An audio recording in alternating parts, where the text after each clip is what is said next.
Assalamualaikum warahmatullahi wabarakatuh dan selamat siang. Kami dari kelompok 3 Audit Sistem Informasi yang beranggotakan yang pertama Adita Savana Ramadhani, yang kedua Yusran Adiputra, yang ketiga Gloria Christine Rani Serupa, dan yang keempat saya sendiri jadi Alfayed Suleman akan membahas materi mengenai pengantar informasi teknologi, governance, COBIT atau Control Objectives for Information and Related Technology, Statement on Auditing Standards atau SAS, dan juga Standar Profesional Akuntan Publik atau SPAP. Untuk mengefisiensikan waktu, langsung saja kita masuk ke pemateri pertama. Kelangsungan operasional perusahaan tak lepas dari peran tata kelola teknologi informasi perusahaan yang dimiliki dalam internal organisasi. Perusahaan memiliki standar dan menjalankan prosedur operasional untuk mencapai tujuan yang memiliki nilai strategis.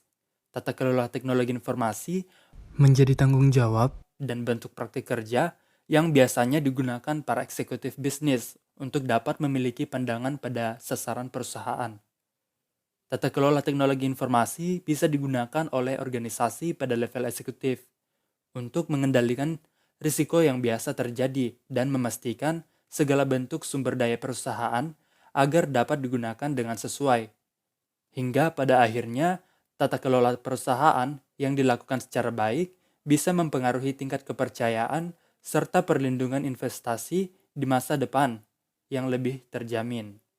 Kita beralih ke slide selanjutnya, di mana definisi menurut Information Technology Governance Institute atau ITGI menjelaskan bahwa tata kelola teknologi informasi merupakan tanggung jawab dari manajemen eksekutif atau direksi dan merupakan bagian dari enterprise governance. Tata kelola teknologi informasi berfokus pada dua hal, yaitu bagaimana upaya teknologi informasi memberikan nilai tambah bagi bisnis dan penanganan risiko ketika sudah dilaksanakan. Pelaksanaan tata kelola teknologi informasi dalam sebuah organisasi dibangun dengan memberikan nilai tambah yang mungkin akan bermanfaat bagi stakeholder. Nah, contoh real yang mungkin bisa diaplikasikan adalah berupa jaminan dalam hal akurasi dan ketepatan waktu laporan manajemen selama proses pengembangan teknologi informasi. Selain itu, pengembangan teknologi informasi harus bisa mengurangi risiko adanya kemungkinan terjadi fraud atau kecurangan. Terdapat beberapa alasan mengapa tata kelola teknologi informasi menjadi baik dan harus dilakukan oleh perusahaan. Di antaranya, poin pertama, tata kelola teknologi informasi yang baik dapat menekan biaya. Perusahaan yang menerapkan tata kelola teknologi informasi komunikasi dengan baik terbukti dapat menekan biaya setidaknya antara 20% ketika telah menetapkan strategi seperti operational excellence yang dapat dicapai dalam waktu 3 tahun semenjak diterapkan. Selanjutnya, poin kedua, teknologi adalah sesuatu yang mahal. Investasi pada infrastruktur teknologi informasi harus bersifat fleksibel, yang artinya investasi harus dilakukan dengan menjaga keseimbangan antara kebutuhan bisnis saat ini dan di masa mendatang, dengan tetap memperhatikan efektivitas dan efisiensi biaya yang sudah dikeluarkan untuk mencapai tujuan bisnis. Pada poin ketiga, penggunaan teknologi yang meluas. Dalam upaya mencapai keberhasilan, maka diperlukan kerjasama dan hubungan yang baik dari semua pihak, tidak terkecuali bagian teknologi informasi. Atas dasar itu, maka diperlukan tindakan pengelolaan yang baik, karena pengelolaan teknologi informasi di perusahaan tidak bertumpu pada satu departemen yang ada dalam organisasi perusahaan. Keempat, teknologi informasi memberikan peluang sekaligus ancaman bagi perusahaan. Peluang dan ancaman selalu hadir beriringan, sama halnya dengan teknologi informasi. Jika teknologi informasi dapat dilaksanakan dengan mengadopsi hal baik untuk tujuan perkembangan bisnis dan dikelola dengan baik, maka ancaman bisa dihindari lebih dini. Poin kelima, tata kelola teknologi informasi yang baik adalah suatu hal yang kritis bagi perusahaan. Nah, peran teknologi informasi cukup penting di dalam perusahaan jika dapat dikelola dengan baik untuk mendapatkan manfaatnya. Manajemen teknologi informasi yang baik akan membawa dampak baik pada perusahaan berupa performa dan citra baik dari publik. Alasan yang keenam, nilai teknologi informasi lebih dari sekedar teknologi yang baik. Keberhasilan bisnis tidak semata-mata hanya dibantu dengan adanya teknologi informasi dalam perusahaan. Tata kelola teknologi informasi komunikasi yang baik menjadi kunci mencapai tujuan agar tercipta suatu kondisi yang diharapkan. Salah satu langkah keberhasilan adanya penempatan sumber daya baik manusia maupun infrastruktur yang tepat ketika menangani suatu proses tertentu. Poin ketujuh, manajemen senior memiliki keterbatasan, di mana tidak semua hal harus menunggu aksi dari level eksekutif perusahaan. Hal ini dikarenakan adanya keterbatasan pada kemampuan dan waktu pada suatu kondisi tertentu. Maka dari itu, perlu adanya tata kelola teknologi informasi komunikasi yang baik agar proses pengambilan keputusan yang berkaitan dengan investasi teknologi informasi bisa dilakukan secara cepat dan akuntabel, namun tetap inline sesuai sasaran dan arahan yang diinginkan oleh level eksekutif perusahaan. Untuk poin yang terakhir, yang kedelapan, perusahaan yang maju mengelola teknologi informasi dengan cara yang berbeda. Tujuan yang ingin dicapai tentu membuat perusahaan harus memikirkan langkah yang mereka ambil. Maka dari itu, masing-masing perusahaan memiliki kecenderungan untuk mengelola teknologi informasi dengan cara mereka masing-masing. Hal ini disesuaikan dengan tujuan utama perusahaan dan strategi untuk mencapai tujuan tersebut.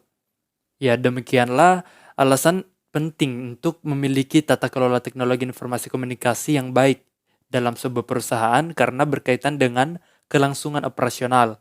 Tata kelola teknologi informasi komunikasi menjadi tanggung jawab dan bentuk praktik kerja para eksekutif bisnis dalam upaya mencapai tujuan dan sasaran perusahaan agar memiliki masa depan yang lebih terjamin. Baik, saya akan menjelaskan terkait Control Objective for Information and Related Technology atau disingkat COBIT. Adapun definisi dari COBIT adalah sekumpulan dokumentasi best practice untuk IT governance yang dapat membantu auditor, pengguna atau user, dan manajemen untuk menjembatani gap antara risiko bisnis, kebutuhan kontrol, dan masalah-masalah teknis IT, dan itu menurut Sasongko. Adapun menurut Tanuwijaya dan Sarno, COBIT mendukung tata kelola TI dengan menyediakan kerangka kerja untuk mengatur keselarasan TI dengan bisnis. Selain itu, kerangka kerja memastikan bahwa TI memungkinkan bisnis, memaksimalkan keuntungan, risiko TI dikelola secara tepat, dan sumber daya TI digunakan secara bertanggung jawab. Kerangka kerja COBIT. Yang pertama adalah kontrol objektif. Kontrol objektif ini terdiri atas 4 tujuan pengendalian tingkat tinggi atau high level control objective yang terbagi dalam 4 domain, yaitu planning and organization, acquisition and implementation, delivery and support, dan monitoring and evaluation. Untuk yang kedua, audit guidelines yang berisi sebanyak 318 tujuan-tujuan pengendalian yang bersifat rinci atau detail control objektif untuk membantu para auditor dalam memberikan manajemen assurance dan atau saran perbaikan. Selanjutnya, manajemen guidelines berisi arahan baik secara umum maupun spesifik mengenai apa saja yang mesti dilakukan, terutama agar dapat menjawab pertanyaan-pertanyaan yang pertama, sejauh mana TI harus bergerak atau digunakan, dan apakah biaya TI yang dikeluarkan sesuai dengan manfaat yang dihasilkannya. Yang kedua, apa saja indikator untuk suatu kinerja yang bagus. Dan terakhir, apa saja faktor atau kondisi yang harus diciptakan agar dapat mencapai sukses, atau dengan kata lain, critical success factor. Manfaat dan penggunaan COBIT atau Control Objective for Information and Related Technology. Yang pertama dari perspektif direktur dan eksekutif, yakni untuk memastikan manajemen mengikuti dan mengimplementasikan strategi searah dan sejalan dengan TI. Yang kedua dari perspektif manajemen. Yang pertama, untuk mengambil keputusan investasi TI. Yang kedua, untuk keseimbangan risiko dan kontrol investasi. Dan yang ketiga, untuk benchmark lingkungan TI sekarang dan masa depan. Di sisi lain, dari segi pengguna, untuk memperoleh jaringan keamanan dan kontrol produk dan jasa yang dibutuhkan secara internal maupun eksternal. Dan yang terakhir, dari perspektif auditor. Yang pertama, Untuk memperkuat opini untuk manajemen dalam kontrol internal. Dan yang kedua, untuk memberikan saran pada kontrol minimum yang perlu diperlukan. Adapun framework COVID. COVID dikeluarkan oleh IT Governance Institute atau ITJI. COVID digunakan untuk menjalankan penentuan atas IT dan meningkatkan pengontrolan IT. COVID juga berisi tujuan pengendalian, petunjuk audit, kinerja, dan hasil metrik, faktor kesuksesan, dan maturity model. Lingkup kriteria informasi yang sering menjadi perhatian dalam COVID adalah effectiveness. Effectiveness yakni menitikberatkan pada sejauh mana efektivitas informasi dikelola dari data-data yang diproses oleh sistem informasi yang dibangun. Yang kedua dari segi efisiensi, yaitu menitikberatkan pada sejauh mana efisiensi investasi terhadap informasi yang diproses. Dan selanjutnya ada confidentiality, yang menitikberatkan pada pengelolaan kerahasiaan informasi secara hierarkis. Selanjutnya, reliability, yang menitikberatkan pada kemampuan atau ketangguhan sistem informasi dalam pengelolaan data atau informasi. Sedangkan fokus terhadap pengelolaan sumber daya pada teknologi informasi dalam COVID adalah pada yang pertama, applications, yang kedua information, ketiga infrastruktur, dan yang terakhir adalah people. Adapun dalam menyediakan informasi yang dibutuhkan perusahaan untuk mencapai tujuan organisasi, COVID memiliki karakteristik yang pertama, business focus, process oriented, dan yang ketiga control based, dan yang keempat measurement driven. Untuk yang terakhir, COVID sebagai maturity model. COVID menyediakan parameter untuk penilaian setinggi dan sebaik apa pengelolaan IT pada suatu organisasi dengan menggunakan maturity models yang bisa digunakan untuk penilaian kesadaran pengelolaan, manajemen awareness, dan tingkat kematangan, maturity level. COVID mempunyai model kematangan atau maturity models untuk mengontrol proses-proses IT dengan menggunakan metode penilaian atau scoring, sehingga suatu organisasi dapat menilai proses-proses IT yang dimilikinya dari skala non-existent sampai dengan optimis. Dan skalanya itu dihitung dari 0 sampai 5. Dengan tafsiran yaitu 0 sebagai non-existent, 1 sebagai initial, dan kedua sebagai repeatable, dan ketiga sebagai define, 4 sebagai manage, dan yang kelima optimize. Ini menurut Purwanto dan Saufia. Baik, mungkin seperti itu materi yang saya sampaikan terkait dengan COVID atau Control Objective for Related and Information Technology. Selanjutnya, saya akan menjelaskan materi terkait SAS atau Statement on Auditing Standard. Statement on Auditing Standard atau disingkat SAS atau Pernyataan Standar Auditing memberikan panduan kepada auditor eksternal tentang Generally Accepted Auditing Standard tentang mengaudit suatu entitas dan mengeluarkan laporan auditor. Biasanya dikeluarkan oleh badan otoritatif akuntan publik bersertifikat di wilayah di mana standar berlaku, seperti American Institute of Certified Public Accountants di Amerika Serikat. Standar auditing berbeda dengan prosedur auditing. Prosedur itu berkaitan dengan tindakan yang harus dilaksanakan, sedangkan standar berkaitan dengan kriteria atau ukuran mutu kinerja tindakan tersebut dan berkaitan dengan tujuan yang hendak dicapai melalui penggunaan prosedur tersebut. Jadi, berlainan dengan prosedur auditing, standar auditing ini mencakup atau mengatur mengenai mutu profesional auditor independen dan pertimbangan yang digunakannya dalam pelaksanaan, penyusunan, dan pembuatan laporan audit. Standar audit yang telah ditetapkan dan disahkan oleh IAI atau Ikatan Akuntan Indonesia terdiri dari 10 standar yang kemudian dikelompokkan menjadi 3 kelompok besar, yaitu yang pertama ada standar umum, yang kedua standar pekerjaan lapangan, dan yang ketiga standar pelaporan. Standar umum terdiri dari 3 standar. Yang pertama, audit harus dilaksanakan oleh seorang atau lebih yang memiliki keahlian dan pelatihan teknis yang cukup sebagai auditor. Dalam melaksanakan audit, untuk sampai pada suatu pernyataan pendapat, auditor harus senantiasa bertindak sebagai seorang ahli dalam bidang akuntansi dan bidang auditing.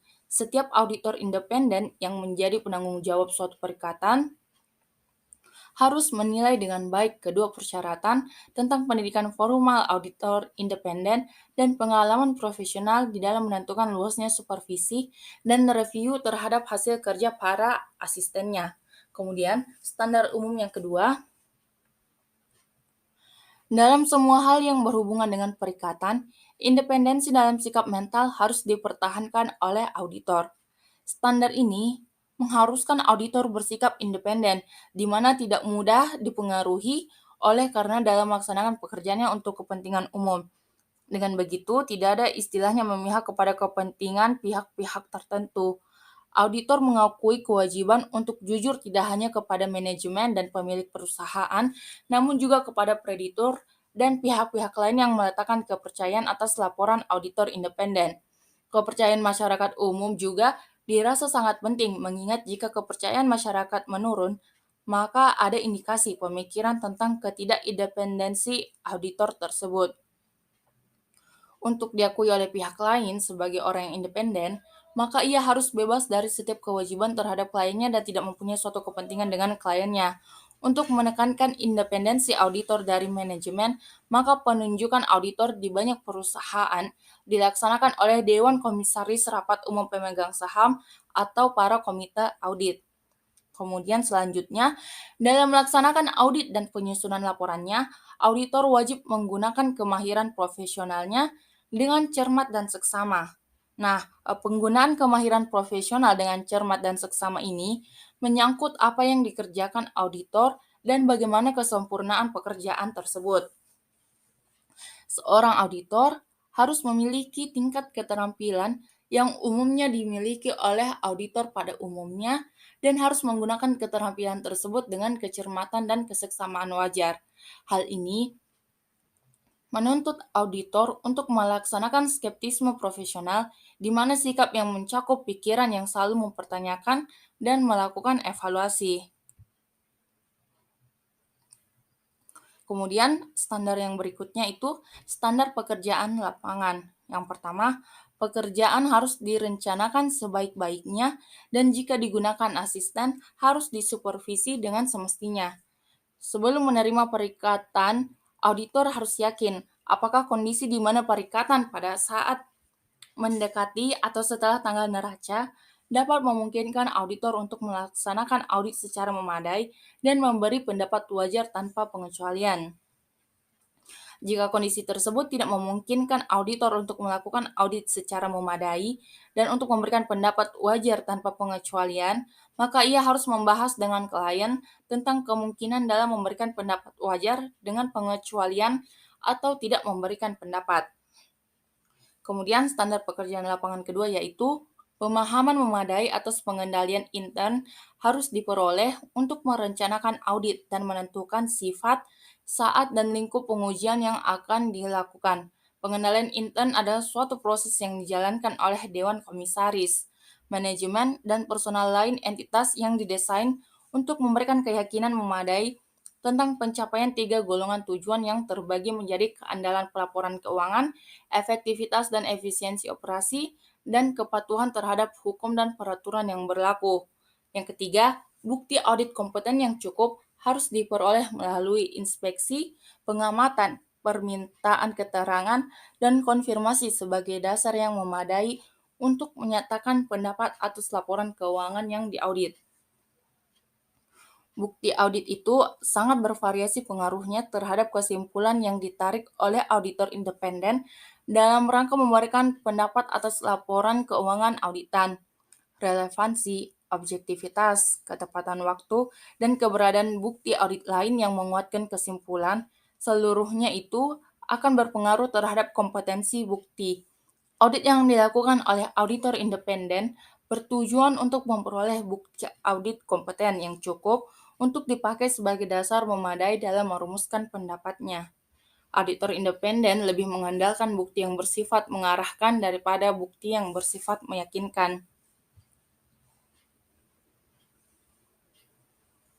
Kemudian yang ketiga, ada standar pelaporan. Yang pertama, laporan auditor harus menyatakan apakah laporan keuangan telah disusun sesuai dengan prinsip akuntansi yang berlaku umum di Indonesia. Istilah prinsip akuntansi yang berlaku umum adalah padanan kata dari frase Generally Accepted Accounting Principle, di mana suatu istilah teknis akuntansi yang mencakup konvensi, aturan, dan prosedur yang diperlukan untuk membatasi praktik akuntansi yang berlaku umum di wilayah tertentu pada saat tertentu. Untuk laporan keuangan yang didistribusikan kepada umum di Indonesia harus disusun sesuai dengan prinsip akuntansi yang berlaku umum di Indonesia. Kemudian, standar pelaporan kedua yaitu laporan auditor harus menunjukkan atau menyatakan jika ada ketidakkonsistenan penerapan prinsip akuntansi dalam penyusunan laporan keuangan periode berjalan dibandingkan dengan penerapan prinsip akuntansi tersebut dalam periode sebelumnya. Tujuan standar konsistensi adalah untuk memberikan jaminan bahwa jika daya banding laporan keuangan di antara dua periode dipengaruhi secara material oleh perubahan prinsip akuntansi, maka auditor akan mengungkapkan perubahan tersebut dalam laporannya. Perubahan dalam prinsip akuntansi yang mempunyai pengaruh material atas laporan keuangan memerlukan penjelasan dalam laporan auditor independen dengan cara menambahkan paragraf penjelas yang disajikan setelah paragraf pendapat. Kemudian, standar pelaporan yang ketiga, pengungkapan informatif dalam laporan keuangan harus dipandang memadai, kecuali dinyatakan lain dalam laporan auditor. Auditor harus mempertimbangkan apakah masih terdapat hal-hal tertentu yang harus diungkapkan sehubungan dengan keadaan dan fakta yang diketahui pada saat audit. Bila manajemen menghilangkan dari laporan keuangan informasi yang seharusnya diungkapkan sesuai dengan prinsip akuntansi yang berlaku umum di Indonesia, termasuk catatan atas laporan keuangan, auditor harus memberikan pendapat wajar dengan pengecualian atau pendapat tidak wajar karena alasan tersebut dan harus memberikan informasi yang cukup dalam laporannya. Kemudian, standar pelaporan yang terakhir, laporan auditor harus memuat suatu pernyataan pendapat mengenai laporan keuangan secara keseluruhan atau suatu asersi bahwa pernyataan demikian tidak dapat diberikan. Jika pendapat secara keseluruhan tidak dapat diberikan, maka alasannya harus dinyatakan. Dalam hal nama auditor dikaitkan dengan laporan keuangan, maka laporan auditor harus memuat petunjuk yang jelas mengenai sifat pekerjaan audit yang dilaksanakan, jika ada, dan tingkat tanggung jawab yang dipikul oleh auditor. Sekian dari saya beri kesempatan kepada pemateri selanjutnya. Materi selanjutnya ialah Standar Profesional Akuntan Publik atau yang disingkat dengan SPAP. Jadi, SPAP ini merupakan salah satu standar audit yang digunakan dalam audit sistem informasi. Nah, untuk lebih jelasnya, mari kita sama-sama mempelajari apa yang dimaksud dengan SPAP. Jadi, SPAP atau Standar Profesional Akuntan Publik adalah kodifikasi berbagai pernyataan standar teknis yang merupakan panduan dalam memberikan jasa bagi akuntan publik Indonesia. SPAP dikeluarkan oleh Dewan Standar Profesional Akuntan Publik, Institut Akuntan Publik Indonesia. Nah, dalam SPAP ini terdapat pernyataan standar teknis yang dikodifikasi. Yang pertama itu standar auditing, yang kedua itu standar atestasi, yang ketiga jasa akuntansi dan review, yang keempat standar jasa konsultasi, dan yang kelima standar pengendalian mutu. Mari kita sama-sama mempelajari apa saja yang dimaksud dengan standar-standar tersebut. Yang pertama itu standar auditing. Nah, standar auditing ini adalah 10 standar yang ditetapkan dan disahkan oleh Institut Akuntan Publik Indonesia yang terdiri dari standar umum, standar pekerjaan lapangan, dan standar pelaporan beserta interpretasinya. Dalam standar auditing terdapat pernyataan yaitu PSA merupakan penjabaran lebih lanjut dari masing-masing standar yang tercantum dalam standar auditing. Pernyataan standar auditing ini berisi ketentuan-ketentuan dan pedoman utama yang harus diikuti oleh akuntan publik dalam melaksanakan penugasan audit. Kepatuhan terhadap PSA yang diterbitkan oleh IAP ini bersifat wajib bagi seluruh anggota IAP, termasuk di dalam PSA. Adalah interpretasi pernyataan standar auditing yang merupakan interpretasi resmi yang dikeluarkan oleh IAP terhadap ketentuan-ketentuan yang diterbitkan oleh IAP dalam PSA. Nah, dalam standar auditing ini terdapat 3, yaitu standar umum, standar pekerjaan lapangan, dan standar pelaporan.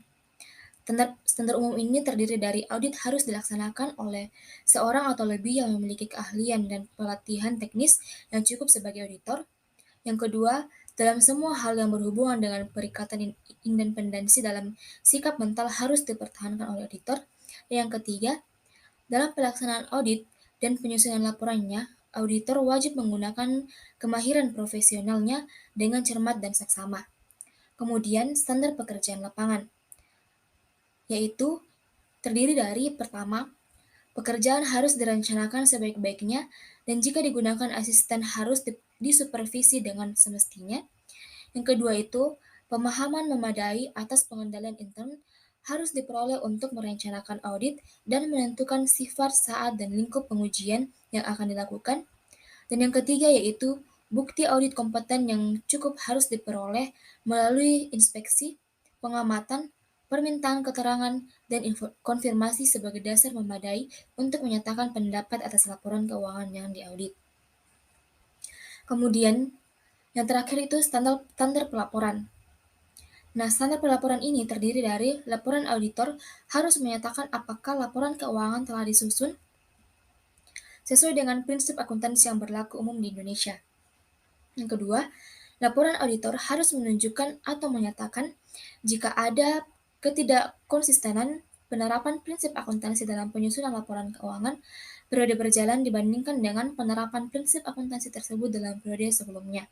Kemudian yang ketiga, pengungkapan informatif dalam laporan keuangan harus dipandang memadai kecuali dinyatakan lain dalam laporan auditor. Dan yang keempat yaitu laporan auditor harus memuat suatu pernyataan pendapat mengenai laporan keuangan secara keseluruhan atau suatu asersi bahwa pernyataan demikian tidak dapat diberikan.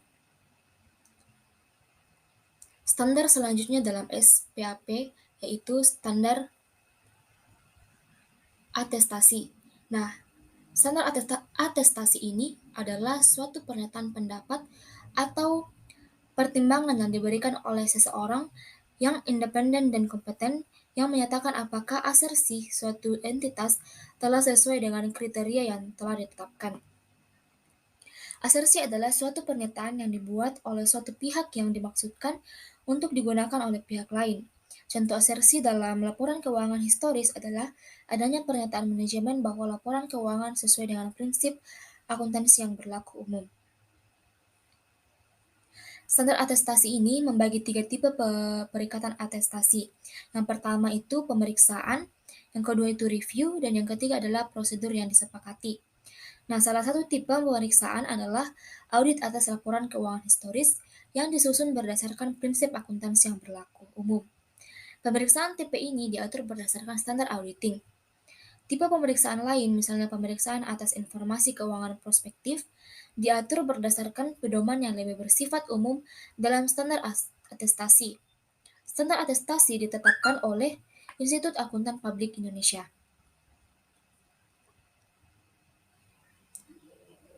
Selanjutnya ialah standar jasa akuntansi dan review. Jadi, standar jasa akuntansi dan review ini memberikan kerangka untuk fungsi non-atestasi bagi jasa akuntan publik yang mencakup jasa akuntansi dan review. Sifat pekerjaan non-atestasi tidak menyatakan pendapat. Hal ini sangat berbeda dengan tujuan audit atas laporan keuangan yang dilaksanakan sesuai dengan standar auditing. Tujuan audit adalah untuk memberikan dasar memadai untuk menyatakan suatu pendapat mengenai laporan keuangan secara keseluruhan. Sedangkan dalam pekerjaan non-atestasi tidak dapat dijadikan dasar untuk menyatakan pendapat akuntan. Jasa akuntansi yang diatur dalam standar ini antara lain kompilasi laporan keuangan, penyajian informasi-informasi yang merupakan pernyataan manajemen dalam bentuk laporan keuangan. Yang kedua itu review atas laporan keuangan, itu pelaksanaan prosedur permintaan keterangan dan analisis yang menghasilkan dasar memadai bagi akuntan untuk memberikan keyakinan terbatas bahwa tidak terdapat modifikasi material yang harus dilakukan atas laporan keuangan agar laporan tersebut sesuai dengan prinsip akuntan yang berlaku umum di Indonesia. Kemudian yang terakhir ialah laporan keuangan komparatif. Penyajian informasi dalam bentuk laporan keuangan 2 periode atau lebih yang disajikan dalam bentuk berkolom. Selanjutnya ialah standar jasa konsultasi. Jadi, standar jasa konsultasi ini merupakan panduan bagi praktisi atau akuntan publik yang menyediakan jasa konsultasi bagi kliennya melalui kantor akuntan publik. Dalam jasa konsultasi, para praktisi menyajikan temuan, kesimpulan, dan rekomendasi. Sifat dan lingkup pekerjaan jasa konsultasi diketentukan oleh perjanjian antara praktisi dengan kliennya. Umumnya, pekerjaan jasa konsultasi dilakukan untuk kepentingan klien. Jasa konsultasi ini dapat berupa konsultasi atau consultation, memberikan konsultasi atau saran profesional berdasarkan pada kesepakatan bersama dengan klien. Contohnya itu, jenis jasa ini adalah review dan komentar terhadap rencana bisnis buatan klien. Kemudian, yaitu jasa pemberian saran atau advisory service. Ini merupakan pengembangan temuan, kesimpulan, dan rekomendasi untuk dipertimbangkan dan diputuskan oleh klien. Contohnya itu, pemberian bantuan dalam proses perencanaan strategi. Yang ketiga ialah jasa implementasi. Ini merupakan perwujudan rencana kegiatan menjadi kenyataan. Sumber daya dan personil klien digabung dengan sumber daya dan personil praktisi untuk mencapai tujuan implementasi. Contohnya, penyediaan jasa instalasi sistem komputer dan jasa pendukung yang berkaitan. Selanjutnya itu jasa transaksi, yaitu menyediakan jasa yang berhubungan dengan beberapa transaksi khusus klien yang umumnya dengan pihak ketiga. Contohnya itu jasa pengurusan kepailitan. Kemudian jasa penyediaan staf dan jasa pendukung lainnya. Ini merupakan penyediaan staf yang memadai dan kemungkinan jasa pendukung lain untuk melaksanakan tugas yang ditentukan oleh klien. Staf tersebut akan bekerja di bawah pengarahan klien sepanjang keadaan pengeruskan demikian. Contohnya itu manajemen fasilitas pemrosesan data. Selanjutnya ialah jasa produk. Ini merupakan penyediaan bagi klien suatu produk dan jasa profesional sebagai pendukung atas instalasi, penggunaan, atau pemeliharaan produk tertentu. Contohnya itu penjualan dan penyerahan paket program pelatihan, penjualan dan implementasi perangkat lunak komputer. Kemudian, standar selanjutnya ialah standar pengendalian mutu. Jadi, standar pengendalian mutu ini merupakan standar pengendalian mutu akuntan publik memberikan panduan bagi kantor akuntan publik di dalam melaksanakan pengendalian kualitas jasa yang dihasilkan oleh kantornya dengan mematuhi berbagai standar yang diterbitkan oleh Dewan Standar Profesional. Akuntan Publik Institut Akuntan Publik Indonesia dan aturan etika kompartemen akuntan publik yang diterbitkan oleh IAPI. Adapun unsur-unsur pengendalian mutu yang harus diterapkan oleh setiap KAP pada semua jenis jasa audit, investasi dan konsultasi meliputi independensi. Ini merupakan meyakinkan semua personil pada setiap tingkat organisasi harus mempertahankan independensi. Kemudian, penugasan personil. Ini merupakan meyakinkan bahwa perikatan akan dilaksanakan oleh staf profesional yang memiliki tingkat pelatihan dan keahlian teknis untuk perikatan yang dimaksud. Kemudian yaitu konsultasi. Ini meyakinkan bahwa personil akan memperoleh informasi yang memadai sesuai yang dibutuhkan dari orang yang memiliki tingkat pengetahuan, kompetensi, pertimbangan, dan wewenang memadai. Kemudian supervisi. Ini meyakinkan bahwa pelaksanaan perikatan memenuhi standar mutu yang telah ditetapkan oleh KAP. Kemudian pemekerjaan. Ini meyakinkan bahwa semua orang yang dipekerjakan memiliki karakteristik semestinya sehingga memungkinkan mereka melakukan penugasan secara kompeten. Kemudian, pengembangan profesional, yaitu meyakinkan setiap personil memiliki pengetahuan memadai sehingga memungkinkan mereka memenuhi tanggung jawabnya. Kemudian yang selanjutnya adalah promosi. Ini meyakinkan bahwa semua personil yang terseleksi untuk promosi memiliki kualifikasi seperti yang disyaratkan untuk tingkat tanggung jawab yang lebih tinggi. Selanjutnya ialah penerimaan dan keberlanjutan klien.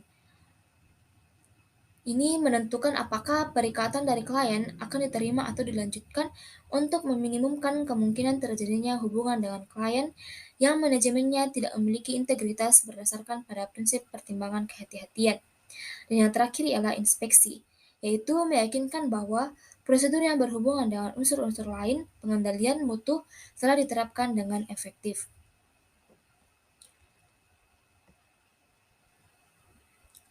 Ya, demikianlah hasil presentasi kami. Sekian dan terima kasih.